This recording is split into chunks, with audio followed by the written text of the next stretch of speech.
sakali doon din ni Ren si Mami?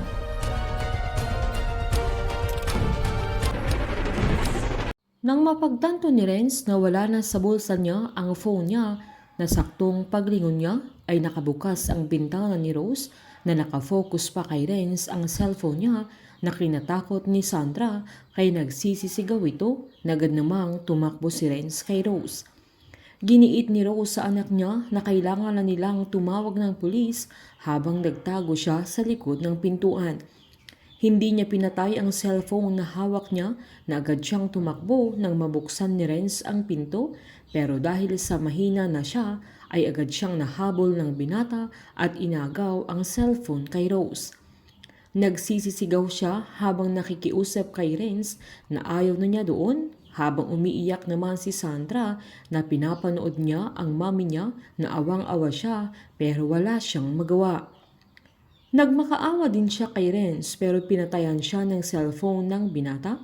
Nabalisa na din si Renz nang nagmamakaawa si Rose sa kanya na hindi niya magawang saktan dahil mahal na mahal niya ito, pero takot siyang matuntun na ang hideout nila lalo't nakita na ni Sandra ang labas ng resort. Kinagabihan ay dinalahan ni Renz ng makakain si Rose pero tinabig niya sa kamay ng binata kaya natapon ito. Sinabi ni Rose sa binata na sana ay pinatay na lang siya.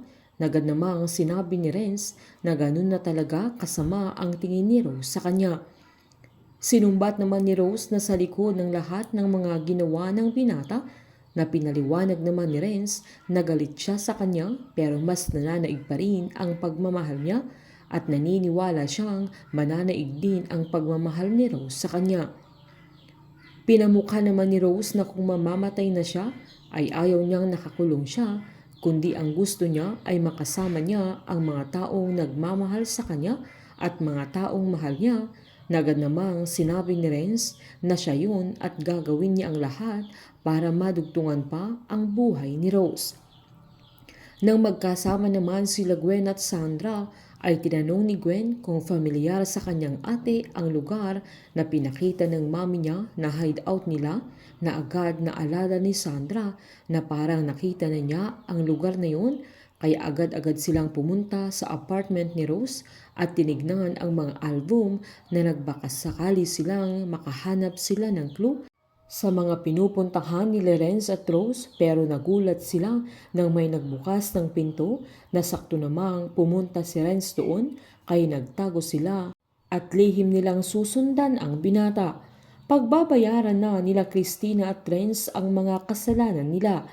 Dahil papatayin ni Christina si Rose ay buhay kaya ni Renz ang kapalit dahil siya ang magliligtas kay Rose mula sa mga kamay ni Christina.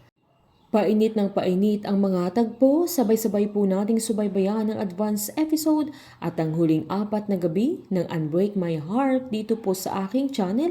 Patuloy lamang pong manood at mag-subscribe para ma-update po kayo sa mga susunod na episode. Marami pong salamat.